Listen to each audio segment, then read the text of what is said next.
Hello மக்களே, வாங்க இன்றைக்கி பால் கொழுக்கட்டை ரெசிபி எப்படி பண்ணுறதுன்றதை பார்க்கலாம். ஒரு சட்டியில் நல்லா தண்ணி காய வச்சுக்கோங்க.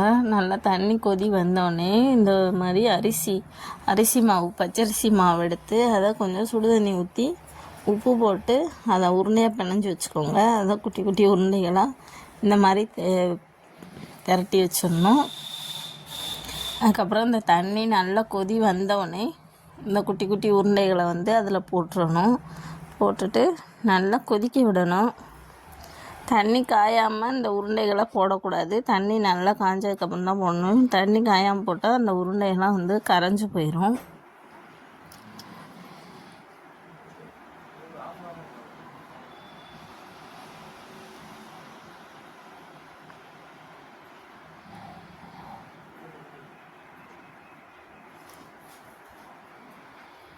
அதாவது நல்லா கொதி வந்ததுக்கப்புறம் தான் போடணும். அப்புறம் கிண்டி விட்டுக்கிட்டே இருக்கணும், இல்லைன்னா அடி பிடிச்சிரும்.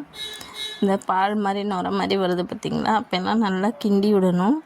கிண்டி விட்டு இந்த மாதிரி அது கொஞ்சம் நேரத்துலேயே என்ன வெந்துடும். நம்ம ஏற்கனவே சுடுதண்ணியில் தான் பிணைஞ்சி வச்சுருக்கோம். அப்புறம் சுக்கு, மிளகு, 2 ஏலக்காய் எடுத்து வச்சுக்கோங்க. அதை மிக்ஸி ஜாரில் போட்டு தூளாக்கி அதையும் இதோடு சேர்த்து கலந்துடலாம். அப்புறம் வெல்லத்தை நுணுக்கி வச்சுருக்கேன், அதையும் இதோடு சேர்த்து கலந்துருங்க. வெல்லம் நல்லா கரைய வரைய கிண்டி விட்டுக்கிட்டே இருக்கணும்.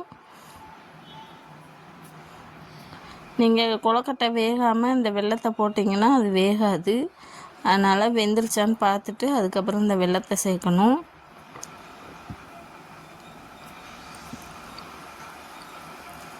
அப்புறம் 2 ஸ்பூன் அரிசி மாவு எடுத்து தண்ணியில் நல்லா கரைச்சி வச்சுக்கோங்க.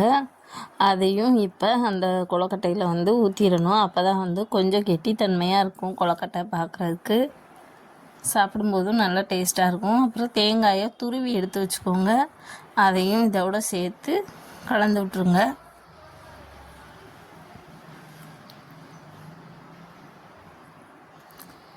நல்லா கலந்ததுக்கப்புறம் கெட்டியாகும். ஏன்னா நம்ம அரிசி மாவு கலந்து தண்ணி ஊற்றிருக்கோம், அப்போ கெட்டியாகும். அதனால் அடி பிடிக்க விடாமல் கிண்டி விட்டுருங்க.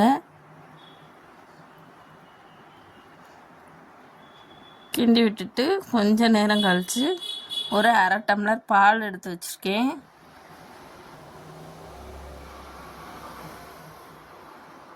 குடிக்கிற பால் காய வச்சு வச்சுருப்போம். அந்த பாலில் 1/2 டம்ளர் எடுத்து அதில் அதையும் இதோடு சேர்த்து ஆட் பண்ணிக்கலாம். இப்போ ஒரு 2 நிமிஷம் அதை அப்படியே கொதிக்கட்டும்.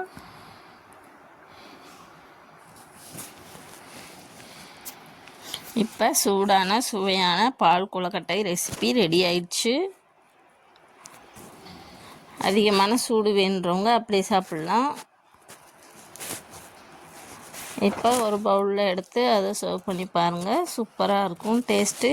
சளி, இருமல் இதெல்லாம் சளியாக போயிடும். நம்ம சுக்கு, மிளகு இதெல்லாம் ஆட் பண்ணியிருக்கோம்.